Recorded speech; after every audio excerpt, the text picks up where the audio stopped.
He's the tallest man on the radio, so sit right back and enjoy the show. Fly through the air like a ballistic missile. Here's your host, Ben Kissel. Hey, what's up, everyone? Welcome to Ben Kissel Politics, the greatest political podcast going today. I am Ben Kissel, Instagram Ben Kissel1, joined by Kyle Plouffe. Hello. At Kyle Plouffe. Check us out live on Patreon, patreon.com/diebud. You can watch every episode, comment, be a part of the show.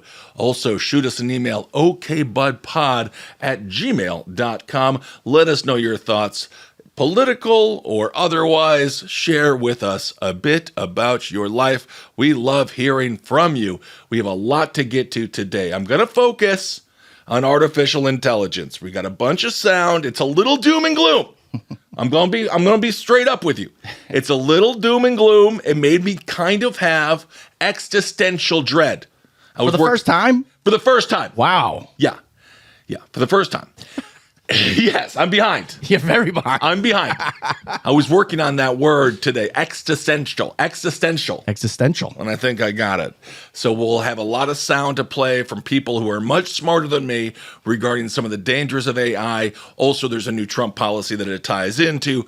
Obviously, again, this is all political in nature. But first, sometimes we need a leader in this country. Sometimes we need somebody, or dare I say, people, to tell the truth of what this country can be and what this country should be. And in this case, it comes in the form of two clowns. They're insane, and they're part of a posse. ICP. I just want to start this episode with a fantastic quote from a fella that Kyle knows very well. Yeah. You love this guy. Well, I know them. I know Twisted more. Okay, who's that? Twisted are the two guys that signed with them, and then they left and did their own thing. They're doing very well. So who's this guy we're about to hear from? Shaggy 2 Dope and Violent J. Violent J. Yes. But Violent J seems to be very nice. Yeah, they're good guys. All right, Yeah. So let's hear from Violent J. What is his vision for America, and how can we be a better institution? Violent J. Who would have thought? The man bringing us peace. People don't want discrimination in this country anymore, man. They don't want bullshit racism. They don't want hate. That shit's played out and ancient, man. And I feel like today we're representing a lot of that bullshit. We're representing the force against it. Let's go. Family. I don't listen to much of their music, but I love that every time they speak, I'm like, let's go. Yeah. Give me some Faggo. Let's start butt chugging. Make this country a better place. So Shaggy 2 Dope and Violent J, thank you for that. We'll talk a little bit about unemployment and what's going on in regards to immigrants being the scapegoats, of course, in the context of artificial intelligence, which is the massive boogeyman in the corner. It's the Babadook that is truly going to frighten our senses to the core. Worse than our senses, our finances. So we will get to that. But first, let's talk about one of my favorite politicians in history. Everyone who knows me knows. I'm a George Santos Republican.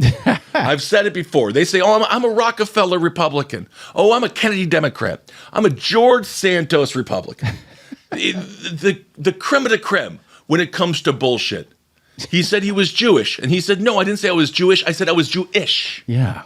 Brilliant man. Sure. He's on Cameo. He'll tell you happy birthday. He's on Dr. Phil. He was on Dr. Phil. He'll do anything that you want him to do for $50 measly. Except tell the truth. Well, what is the truth? It's an abstract idea. There are many truths. Well, today, he is officially heading to prison. Ooh. It's going to be in New Jersey. George Santos, he reported to prison this Friday, July 25th, 2025. What is he in there for? Wire fraud, identity theft, and money laundering. With identity theft, maybe he'll get to know who he really is. Yeah. Behind bars. Maybe he doesn't know. Maybe he doesn't know yet. Just take staring at a wall and feeling your fake chin. He did say that all the plastic surgery that is in his face is going to start migrating down. Oh, God. That's why we need a wall on our northern border. I've said it before and I'll say it again. We got to get these Canadians out of comedy. They're coming in. They're taking our jabs. So his face is going to slightly melt in prison. He's going to look like Ursula by the time he gets out from The Little Mermaid. Ursula, she had a beautiful voice. Yeah, she stole it.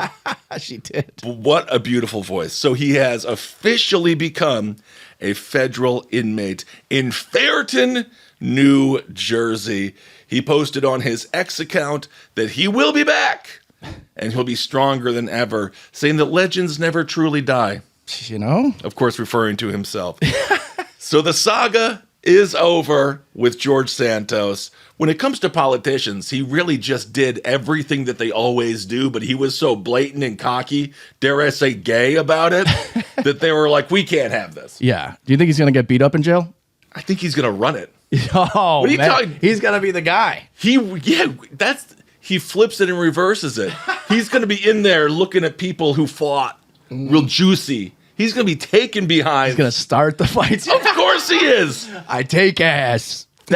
He is perfect for prison. He's a Machiavellian psychopath. You know. Who lied all the way to the State House. He won in Long Island.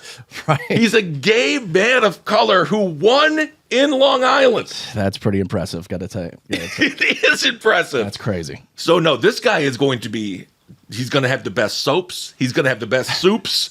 He's going to have everything he wants in prison. I actually don't think he's going to want to get out. He's going to be like, I forget the name of the serial killer, but he's the reason that they changed Chicago prison policy, because there was a video of him saying, if they knew how much fun I was having in here, they'd let me out. He is going to love it. He's going to get evicted. So this is what he wrote on X. Well, darlings. Oh, that's us. Yeah. Thank you. Well, darlings, the curtain falls, the spotlight dims, and the rhinestones are packed. From the halls of Congress to the chaos of cable news, what a ride it's been. Was it messy? Always. Glamorous? Occasionally. Honest?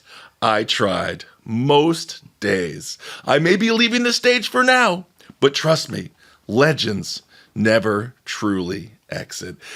My prediction is George Santos will be mainstream famous within the next 10 years. For sure. By 2035, he is going to be what Patty Hearst was to John Waters. Right. He's going to be in a bunch of movies. He's going to be a pop icon. Everyone's going to be like, why is he famous? They're like, well, because he lied a whole bunch and became a congressman and then had to go run prison for 7 years. And then just blamed it on the party. Exactly. Oh, man. So big news, the saga for now, as Santos says, is done, but he will return. Speaking of returns, it'd be nice if the government gave us some of our money back. In reality, they're requesting the exact opposite. This is a cross-section of technology and government greed. Did you hear this story? It is real. At first, I thought it was the Onion. You can now Venmo the government to help pay off the national debt. Oh, and won't that make you feel great? What did you do? It's $32 trillion. It's like $36 trillion. I'm sorry. Oh, God, I undercut it by $4 trillion. What does it all even mean? Yeah. Americans as a whole are $2 trillion in debt, in credit card debt, completely destabilizing. And at some point, it will lead to a massive economic collapse. Fingers crossed the system holds enough so that we don't have complete and utter chaos. Oh, that's coming in the future. That hasn't even happened yet. It hasn't happened. Oh, well, I'm in trouble. Well, it's okay. It happened for you. It happened on a local level for Kyle. Yeah. So the government will officially start accepting Venmo payments from citizens who want to help pay off the national debt. I don't know. All I know is to tell your grandma not to do it. Don't do it. Don't do it. They're going to waste your money. You have $100 to your name. It's not going to actually help. I promise you. It's a thimble on the Titanic. It's still going to sink. I promise you. It's not going to get the water off the ship. Yeah, they already wasted it. They've That's why they're asking you for more. So the United States national debt, it is, again, $36 trillion. It's raising a bunch of ongoing questions about the deficit and fiscal policy and all of the things that we know going forward when it comes to the fragility of the American system. So the Bureau of the Fiscal Service, that's part of the U.S. Department of Treasury, it has now officially allowed individuals to make voluntary contributions to help reduce the public debt. All I know is if I was a family member and I found out one of my other family members was doing this, I'd be real mad. I'd be like, you better start giving me that money. I get mad enough when people just like give everything to the church. Yeah? It's like, come on, man. Well, at least you get that free bread and wine. Yeah. It's not bad. Get the air conditioning in the basement sometimes. That's pretty good. You got some free bingo on Thursdays. Yeah, maybe a meat raffle. Maybe a meat raffle. If it's Lent, you might get a good fish fry on a Friday. All right, I take it back. I mean, you can keep it, but I'm just saying they give you more than the government's going to give you. Right, that's true, for sure. So that just shows you how desperate we are as a nation where the government is attempting to collect cash on the side of the street from the hardworking people of this country. It's also very interesting if you take into account what's going on with Donald Trump and an executive order that he just signed. It's difficult to take financial literacy advice from a government, again, that is $36 trillion in debt, but nonetheless, that's where we are. Donald Trump has just signed an executive order calling on states to end endemic vagrancy. That's basically homelessness, right? And he says we want to rehouse the homeless, including drug addicts and those suffering from mental problems. They want to put them in, quotes, treatment facilities. Well, that's good. Full disclosure, sounds really good. Yeah.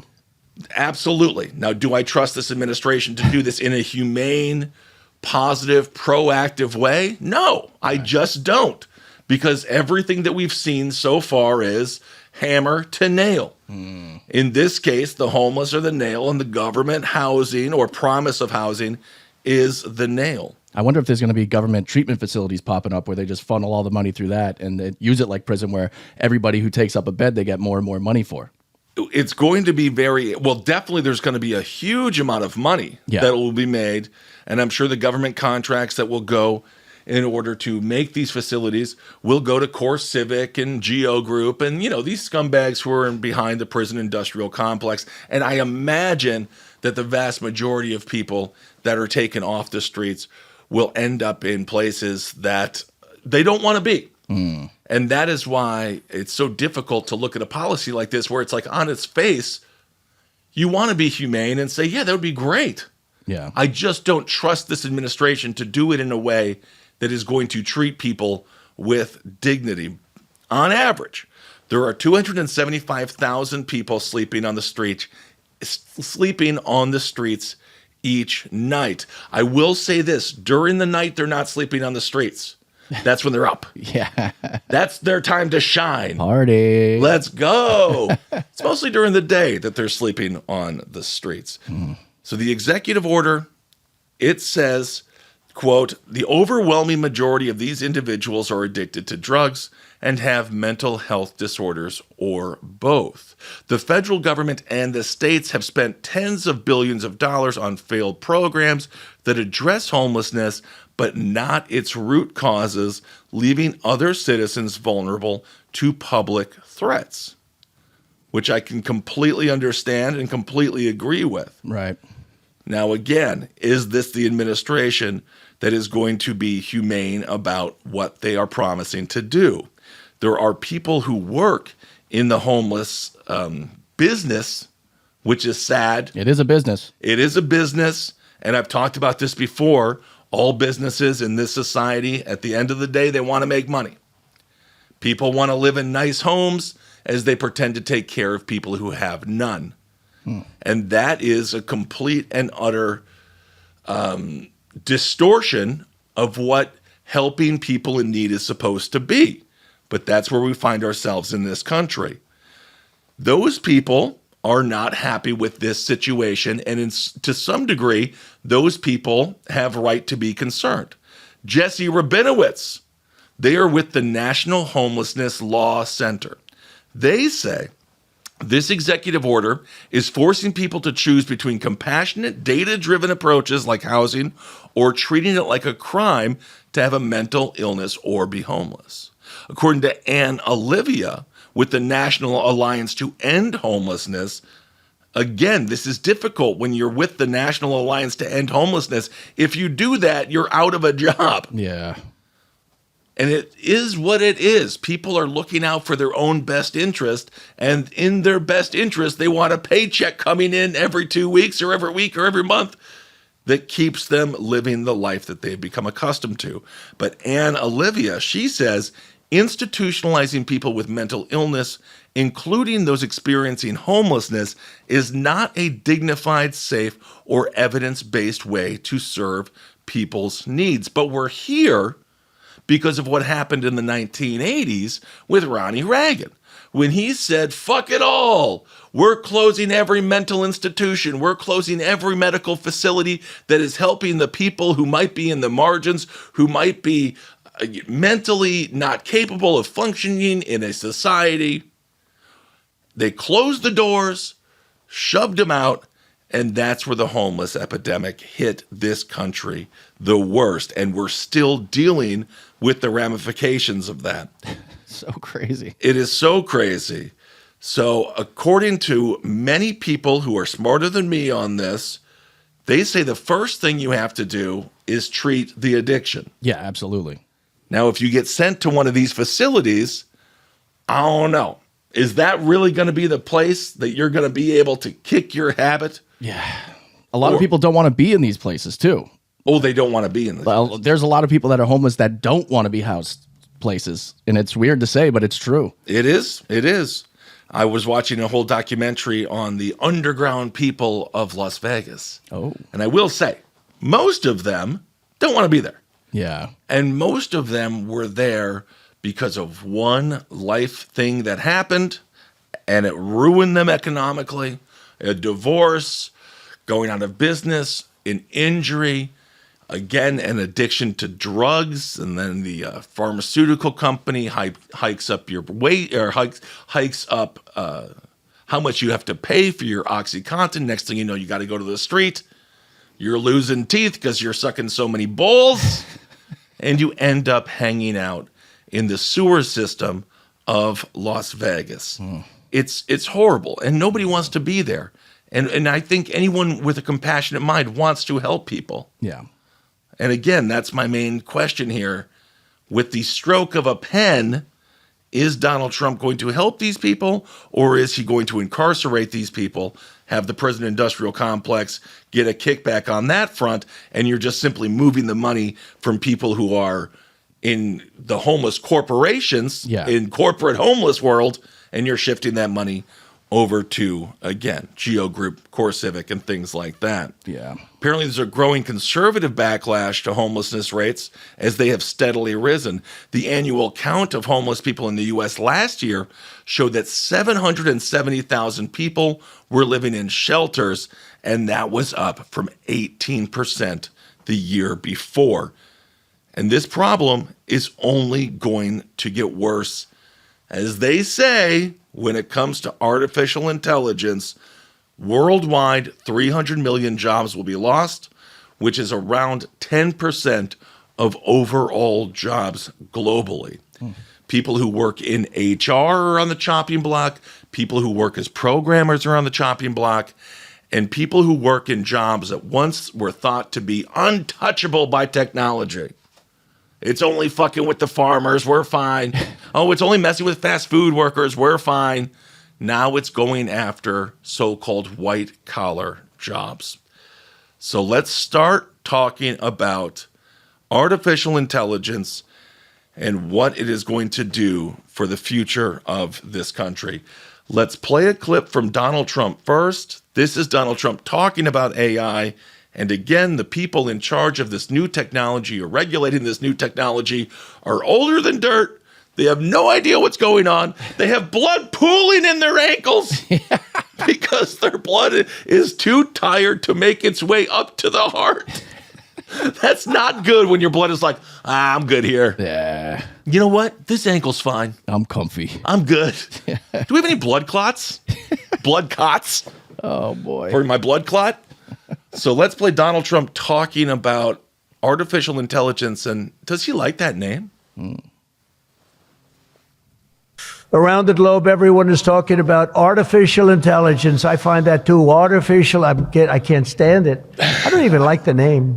You know, I don't like anything that's artificial. So could we straighten that out, please? We should change the name.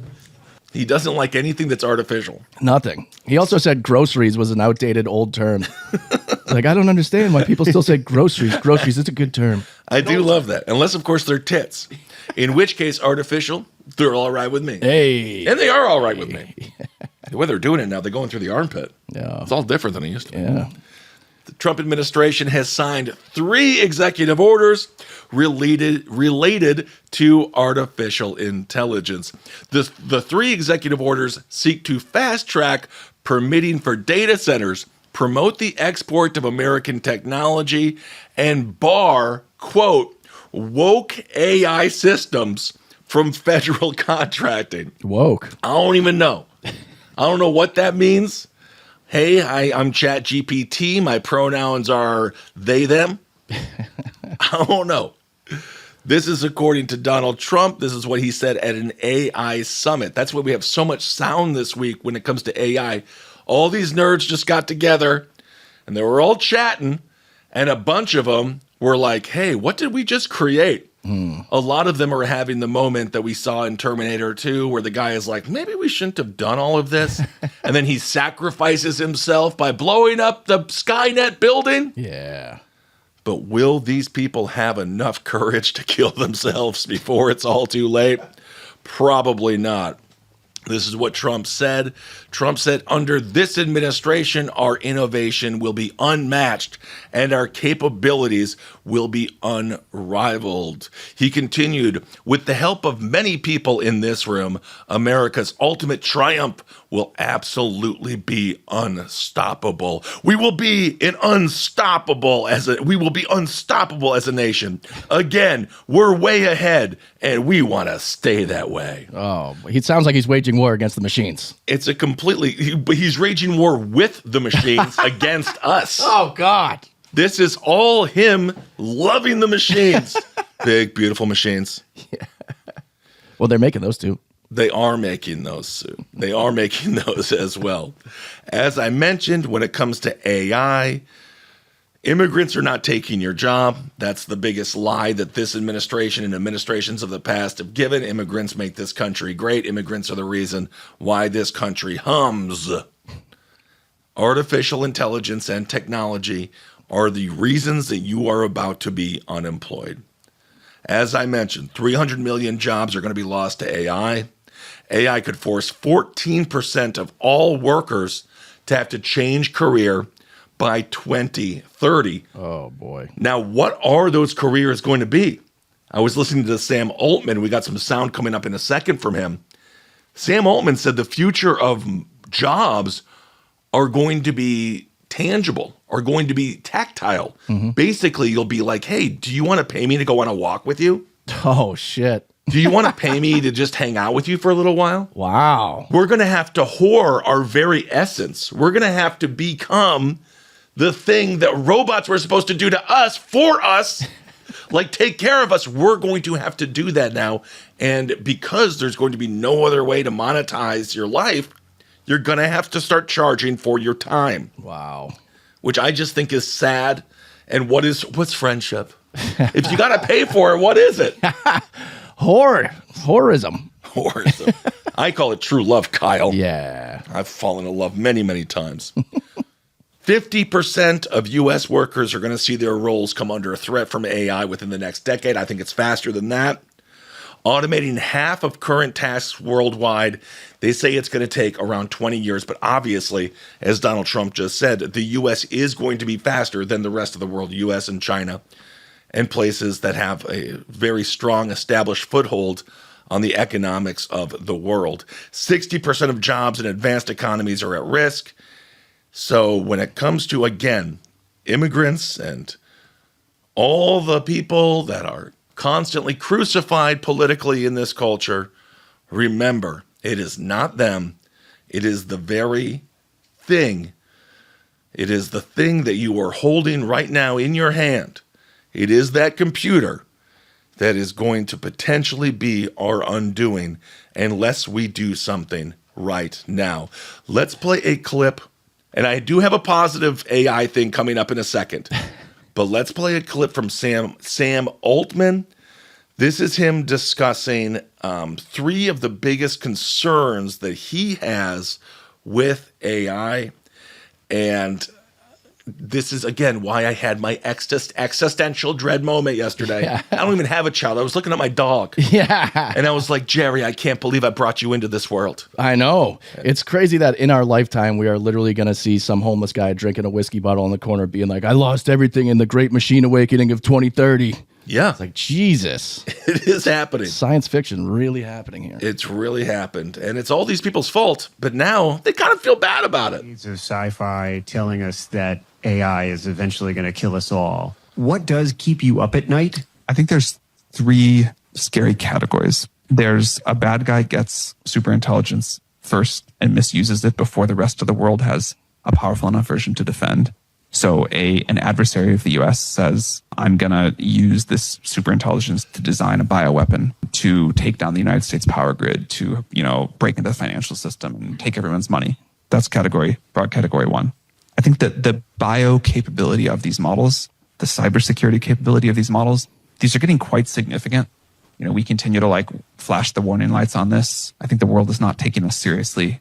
I don't know what else we can do there, but this is a very big thing coming. Category 2 is the sort of broadly called loss of control incidents, where that's kind of like the sci-fi movie. The AI is like, oh, I don't actually want you to turn me off. I'm afraid I can't do that, whatever. Hell. There's a lot of work we and other companies do on model alignment to prevent that from happening. But as these systems become so powerful, that's a real concern. The third one is, to me, more difficult to imagine, but quite scary. And I'll explain what it is, and then I'll give a short-term and a long-term example. This is the category where the models kind of accidentally take over the world. They never wake up. They never do the sci-fi thing. They never open the pod bay doors. But they just become so ingrained in society, and they're so much smarter than we are. And we can't really understand what they're doing, but we do kind of have to rely on them. And even without a drop of malevolence from anyone, society can just veer in a sort of strange direction.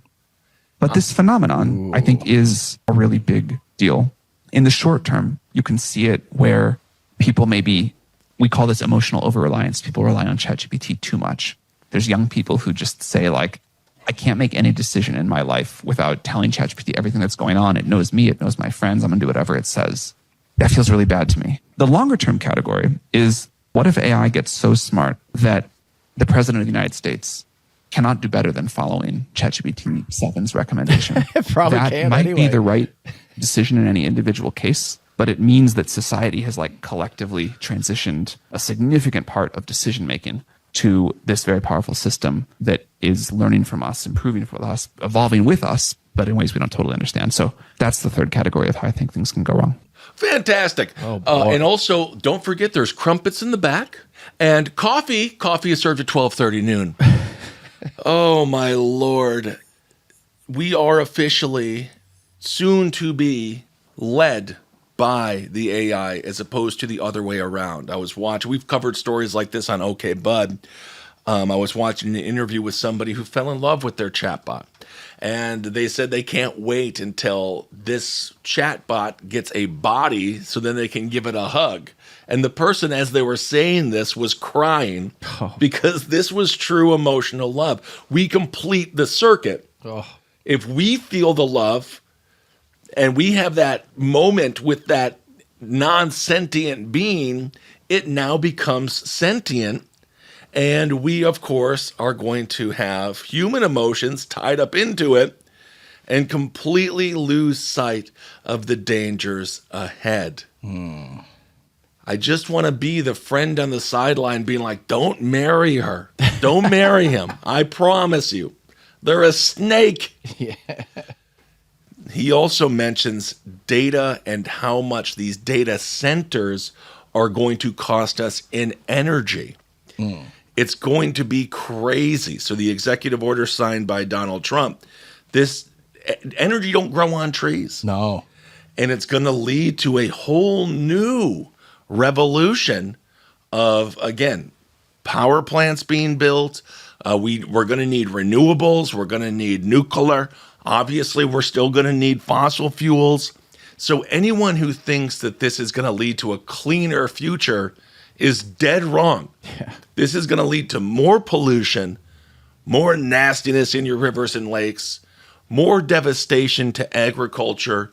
You thought we had almost killed every animal. You just wait. We're going to get 100%. Yeah. Or at least mutate them. That'd be kind of cool. Yeah. Yeah. When the nuclear stuff starts falling out. Yeah, just a deer. 3-dong deer. 3-dong deer. Wow, you got yourself a 3-pointer, huh? Yeah. That's amazing. Yeah, it's just hanging up on your wall. It's 3 dicks hanging there. You wouldn't believe it. I got it stuffed. AI data centers consume a significant amount of energy, and their power consumption is projected to increase substantially again over the next few years.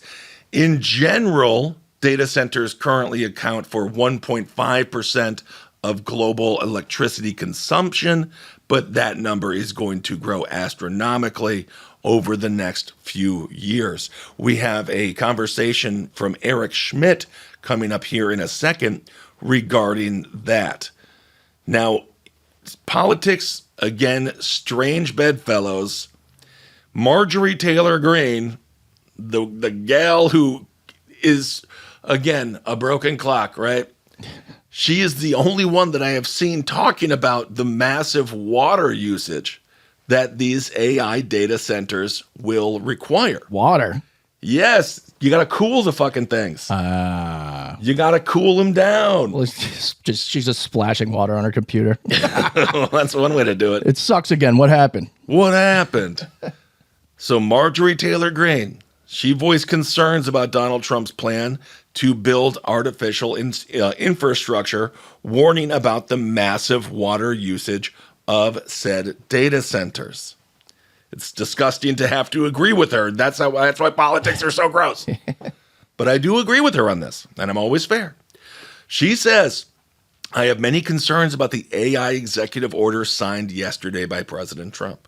While I understand the many promised benefits of AI, I remain committed to protecting states' rights, human jobs, human lives, human rights, our environment, and critical water supply. We played a conversation with Peter Thiel a couple of episodes ago where the interviewer literally asked him, so you don't want humanity to go away, do you? He's like, well, I love trans girls, so... Does he? He went off, talking about... Oh, yes, remember? he did mention transgender people. I believe he referred to them as transvestites. Yeah. Peter Thiel, thank you so much for giving us J.D. Vance and Donald Trump. And Hulk Hogan. Oh, and Hulk Hogan. That's right, the Gawker lawsuit. Yeah. So Peter Thiel literally couldn't answer that question with, yeah, I want people to stick around for a while. Yeah, very easy. Because he doesn't. And these people don't. So the fact that Marjorie Taylor Greene is coming out on the side anti-Skynet is just ridiculous. She says rushed AI expansion and data centers being built all over the country from state to state with no plan in regards to environmental and critical water supply impact has massive future implications and problems. We already have, which is such bullshit, the fact that we have a water supply issue in this country. Yeah. As soon as we privatized water, which is just so asinine and disgusting, amoral, and if you're a religious person, it's against God. Yeah. It should be the first human right. Water. Water. Give us our water. We need it. And obviously, the wealthy get nice, clean, crisp water, and the poor have to suffer with whatever comes out of their tap. Yeah. Gasoline. Gasoline. That would be nice, actually. Flint, if gasoline came out of your tap, man, you're saving money. Set your water on fire. Yeah. She says, I've been in construction my entire life, Marjorie Taylor Greene. She does kind of look like she's been in construction a little bit. She looks like she should pick up a cinder block or two. Some calloused hands. Kind of wish she would drop it on her head every now and again, but that's okay. She says, I can tell you firsthand, when you move dirt, there is always an impact to the surrounding area. When you build something that requires a high water demand, it will always take water away from others. That means peoples, cities, businesses, and surrounding counties. Let's play this clip from Eric Schmidt talking about the environmental effects of AI and how devastating this can be to our everyday lives, the things we take for granted. If people still turn on their taps, I still drink tap water. I'm like one of the only people. Because I don't know. I think it's New York and LA. I think they're supposed to be decent. It's all full of human feces and shit. But you know what? I just say, I don't care. It's free antidepressants because everybody has them. They go into our sewer system and they end up in our tap water. That's right. That's why I don't have to go to therapy. Yeah, exactly. I just drink 3 pints of tap water a day and I get all the antidepressants I need. So let's play from this fella here, Eric Schmidt. The AI revolution is underhyped, and here's why. The arrival of this new intelligence will profoundly change our country and the world in ways we cannot fully understand. And none of us, including myself and frankly anyone in this room, is prepared for the implications of this. What's happening at the moment in our industry is that we're very, very quickly, for example, developing AI programmers, and these AI programmers will replace traditional software programmers. We're building in the next year AI mathematicians that are as good as the top level graduate students in math. This is happening very quickly. Today you think of AI as ChatGPT, but what it really is a reasoning and planning system that we've never seen before. The implication of this is profound. In terms of the way the algorithms work, they're going to need a lot more computation than we've ever had. They're going to need a lot more energy, and I'll talk about that. What does the industry need? We need high skills immigration, light touch regulation around cyber and bio threats, and most importantly, we need the energy. And the numbers are profound. What we need from you, if I may say that directly, is we need energy in all forms. Renewable, non-renewable, whatever. It needs to be there, and it needs to be quickly. I and others are investing in things like fusion, which are incredible, but they're not going to arrive soon enough for the need. So people are planning 10 gigawatt data centers. Now, just to do the translation, an average nuclear power plant in the United States is 1 gigawatt. How many nuclear power plants can we make in 1 year where we're planning this 10 gigawatt data center? Gives you a sense of how big this crisis is. One of the estimates that I think is most likely is that data centers will require an additional 29 gigawatts of power by 2027 and 67 more gigawatts by 2030. Gives you a sense of the scale that we're talking. These things are industrial at a scale I have never seen in my life. Now, why is this all important? When you build these systems, you have intelligence in the computer and then eventually human level intelligence. Some people think it's within 3 to 4 years. Then after that, you have something called superintelligence. And superintelligence is the intelligence that's higher than of humans. We believe, as an industry, that this could occur within a decade. It is crucial that America get there first. So that sounds good. Yeah. I mean, the music, I don't like the music because that makes you feel like one way, right? Yeah. But very interesting coming from Eric Schmidt, again, the CEO of Google, the man who brought us all of this stuff. It's interesting to see them sort of apologize in real time. Economics. Let's talk a little bit more about the economic. We'll move on a little bit from the environment and all that. Let's talk a little bit more about the economic situation. You have got to make a strong case for taxation of robots. You've got to do it. But in order to do that, it's not as easy as you might think. What do you tax? Do you tax the company that makes the robot, or do you tax the company that is using the automation? So artificial and intelligence robotics, obviously, it is going to change the world. And as we've talked about, it's going to change your job, which of course is going to change how you make your living, which is going to change your livelihood as a whole. So a robot tax targeting companies that deploy AI and robotics are capable of autonomous decision-making fulfills two pivotal roles. Initially, this is coming from the Brookings Institute. Initially, it provides economic support for the people who are laid off, people who are fired, people who have been kicked to the curb because, again, they no longer need mathematicians. They no longer need people to go in and program, or as Eric Schmidt says, program. Ooh. They no longer are needed. Again, those jobs that people thought were safe, you're literally training your replacement right now. Yeah. They need to bolster unemployment benefits and ensure the market demands for goods and services remain steady. Additionally, it prompts businesses to weigh the advantages of human labor against the efficiencies of automation. So if there's a downside to automating your factory, if it's like, well, hell, I'm paying, Pam and Jim X amount of dollars. If I get robot dickhead in here, I'm going to have to pay extra to keep him. Is that going to offset how efficient he is versus their efficiency? And perhaps it becomes neutral, or maybe it's just not worth it, so you keep the people.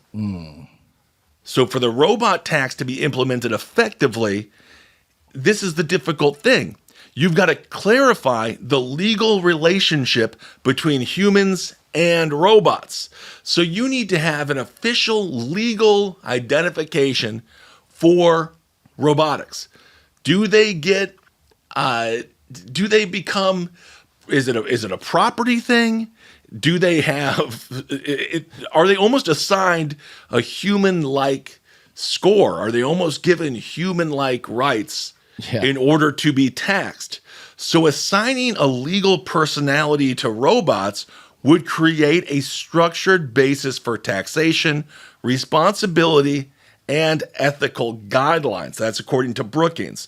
They say, like legal personality granted to corporations, it involves recognizing robots and AI systems as entities with a set of legal rights and obligations, enabling them to enter contracts. So the irony is, if you're going to tax robots, you're giving them another inch towards being autonomous. Yeah. Because now they're like, hey, I'm paying taxes. Yeah. You're going to tell me when to work? And I'm pissed. I don't think so, pal. It sounds crazy, but that's where we are. The sci-fi world of the 80s, the fantastic films that were created by people like John Carpenter are here now. Yeah. Some key considerations for a robot tax. There's several different key considerations. Firstly, the scope of taxation, identifying which industries and functions of AI to tax. Secondly, the responsibility of the tax, whether it lies, again, with the manufacturer or the employers of the robots. Thirdly, given the global nature of technology and business, international corporations, cooperation is essential to prevent competitive disadvantages for countries adopting the tax. So if one country has no tax on automation and another country has a huge tax on automation, guess where the jobs are going to go? Oh, boy. They're going to the country with none.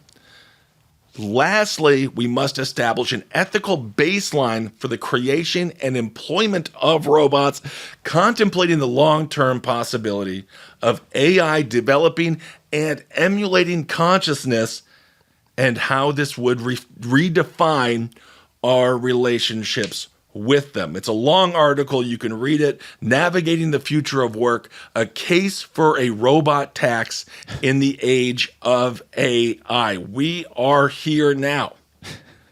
And the robots are just like, taxation is theft. They're about to go throw a bunch of bolts in the harbor. Right. We're going to revolt. Fuck you. Oh, my God. But of course, the robots aren't paying the tax. Human beings will be paying the tax. But that is the only way that I can see this being sustainable. And that's the only way we're going to get a UBI, a universal basic income. Also, people need to recognize, it sounds, oh, UBI, that sounds crazy. That's socialism. Social Security and Medicare, Social Security, we'll stick with that. It's basically a UBI. Yeah. You give money your entire life, and then you get a universal basic income when you're, 60-something, you get to retire. So it's not insane. The idea is not insane that the government offsets the cost that you are officially feeling because they have created a technology that has put you out of work because you didn't do anything wrong. Right. You didn't fail a drug test. You didn't go out and, get sentenced to 7 years in prison because you're a liar like George Santos. You've just become obsolete. You've simply become obsolete. And the weirdest thing is, so many people are just going to do this to themselves. Amazon has just bought an AI wristband that listens to every single thing you say. I don't understand why anyone would want this. I understand the irony. I'm speaking into a microphone. I'm doing a radio show. I get it. But I don't want a wristband that listens to every single thing I say over the day, because I'll tell you one thing, my farts are not for other humans to hear. It's fart speech. It's bad. It's bad in there. Jeez. What's happened is horrible in that room. Yeah. Me telling sweet nothings to my dog, Jerry, I don't want people to hear. Oh, you can put that on the Patreon. That might be kind of sweet. According to this new company, they're a San Francisco-based company called BEE. They said the deal, quote, brings truly personalized agentic AI to even more customers. The thing is like a Fitbit. It's $50 with a $20 subscription. And it just records every single thing you say during the day. And then apparently you ask it at the end of the day, what did I do? Oh, God. Because I guess you're not supposed to remember, like, what did you do that day? Jeez. So that is another problem, in my personal opinion, is people who are buying into this bullshit, these human tracking devices, hook, line, and sinker, and paying to become imprisoned. Yeah, exactly. It's like, we're helping you. That's how they're pitching it. I'm good. Yeah. We're good. I don't need no help. I was listening to one of these guys who was really smart. He said that the human brain is not supposed to know what's going on around the world. We're supposed to be around 150 people. We're supposed to live in little enclaves. Yeah. That's what our brain was designed for. And now we have to know what's going on in Somalia. We have to know what's going on in Ukraine. And you're considered a bad person if you don't know those things. But the human brain isn't capable of processing all that information, which is why we see the rise of depression, suicide, things of that nature. Yeah. I want to play this clip, and then I got a positive thing at the end. From physicist Jeffrey Hinton. He is discussing, again, the outcomes of AI. He is considered the godfather of AI. Oh, the godfather. And as I said, he is currently on the apology tour like none other. He is all like, did I do that? He's a real Stephen Urkel, or dare I say, Stefan Urkel. We have to face the possibility that unless we do something soon, we're near the end. Oh, boy. Mm-hmm. There we go. Thank you. That's scary. Isn't that exciting? If you want to watch more of him, you can just search his name, Jeffrey Hinton. He is very, very interesting. And again, a really, really smart guy. So what's it going to sound like when AI takes your jobs? And after this, I got a positive thing. But let's just play the sounds that are going to be uttered from millions and millions of Americans. And I just found this little short film to be just devastating and very, very sad. So this is people crying because AI took their jobs. Again, not immigrants. Years. It took me years to learn this, and now anyone can just type a sentence. I'm sorry, Chloe. It's just more efficient this way. The robot makes a perfect cup every time. But I love working here. They don't need me anymore. AI can create stunning visuals now, cheaper too. It's over. Well, he always remembers our anniversary, and he never complains about my cooking. After 3 human husbands, that's a refreshing change. Now my camera just gathers dust. A single prompt and the AI creates what took me a lifetime to learn. I used to design logos, websites, you know? Now some program does it in seconds. Funny how the future works, isn't it? So that's it. And a strong case for UBI. And it brings us back to the beginning of our conversation today regarding homelessness. You thought 200,000+ people sleeping on the streets was bad. Damn near 1 million people who are homeless at any given time in this country. That number is about to fucking skyrocket. And again, do those people just get abducted, picked up from the side of the streets and thrown into a glorified penitentiary where, again, the powers that be make money off of human suffering? So that is... This is the biggest issue of our time, and it's above my pay grade. That's why I wanted so many clips today, because I'm like, what now? I'm from Wisconsin. I'm a cheese boy. We don't got no computers. We ain't got no computers. Yeah, jeez. No, there are very smart people in Wisconsin, but holy hell, all of this stuff that has been happening, it's now making its way into our daily lives. And it's ingraining itself, and it's marbleizing our brain meat, and it's going to end up disrupting life as we know it in a way that is unheard of. Positive story to end it out. Oh, boy. AI has also done some good, and we don't want to lose sight of that. It's a tool, right? Now, I just don't trust the people in charge to use this tool for mostly good. There's a reason that we have nuclear energy before we have a cure for cancer. There ain't no money in a cure.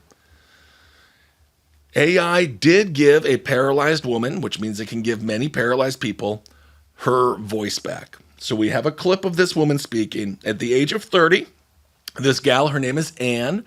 She suffered a brainstem stroke. That don't sound good. That sounds real bad. And then she left her severely paralyzed. She lost control of all of her muscles in her body and was unable to even breathe. It just happened. This is so scary. It just happened one afternoon. Oh. And no one knows why. Yeah. It just happened. For the next 5 years, Anne went to bed each night afraid she would die in her sleep. It took years of physical therapy before she could even move her facial muscles. Still, the muscles would have allowed her to speak. Still, the muscles that would have allowed her to speak were immobile. She wasn't able to talk at all. She says, overnight, everything was taken from me. I had a 13-month-old daughter and an 8-year-old stepson and a 26-month-old marriage. And all of a sudden, boom, she's gone. But with AI and the University of San Francisco and UC Berkeley, they developed a new brain-computer technology that could allow for people like her to communicate more naturally. So let's just play this clip because this is positive. And again, AI is a tool and it can be used for good. And I pray that it is mostly used for good. But again, many times you can pray in one hand, shit in the other, and see which one gets filled up first. Today is an opportunity for Anne and Bill to have a conversation through our brain decoding. We just trained some new models yesterday. The device is an electrocorticography grid, which is attached to a pedestal, which is screwed onto the participant's skull. Anne is the very first person to have this combination. I think you are wonderful. Her facial muscles, and that's what we're able to decode into speech. Hey Anne, how's it going? It is good to see you. I was thinking about running to the store. What time will you be home? In about an hour. Do not make me laugh. Immediately with the nagging, Anne. Yeah. When will you be home? When are you going to be back?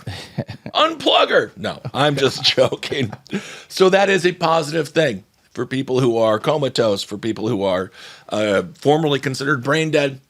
people who can't speak, people who have, Yeah, it would be locked-in syndrome. Locked-in syndrome. Oof. It would be interesting if Terry Schiavo was around during this time where she could have answered the question, hey, how you doing? You want to live? You want to die? What's up with you? You hungry? That was a brutal one because it looked like she was smiling all the time, but she really wasn't there. Well, we don't know. Yeah. Because now there's new stuff that comes out that says people who are locked in are like 100% there. Some people wake up from comas. Yeah. There was one kid who woke up from a coma who remembers his mother whispering to him, please die. Oh, yeah, I remember that. So, be careful when you're around those people who are in comas. They're going to wake up and they're keeping notes because they got nothing else to do. They got a lot of notes. So there is some positive things that could happen. That's where I would like to see the money go. That's where I would like to see all of the research go, is helping out people. But again, the way that this corrupt crony capitalist world is, it's going to be about money, and it's going to be about how you make the most amount of money, and there's just not a lot of money in saving lives, which is very unfortunate. All right, everyone. Well, thank you so much for listening to this episode of Ben Kissel Politics. I learned a lot. This summit, I was just like, God damn, again, existential. I think things are going to be okay. Thank you, Kyle. Yeah. I think once the machines start getting taxed, they're going to want to kill themselves and not kill us. Oh, that'd be tax these fucking You know what? Leave me alone. Trump just said he's going to do away with the capital gains tax. I'm fine with it. I don't care. This taxes. It's money that you don't got have. It's money that you don't have yet. Basically, so let's tax the fuck out of these robots. Can we all agree? Yeah. Libertarians and liberals and conservatives and socialist Democrats, can we all come together and say tax the GD robots? Yeah. All right, everyone. Thank you so much for listening. Love yourself. Be yourself. Hail yourself. We will be back later on. Bye.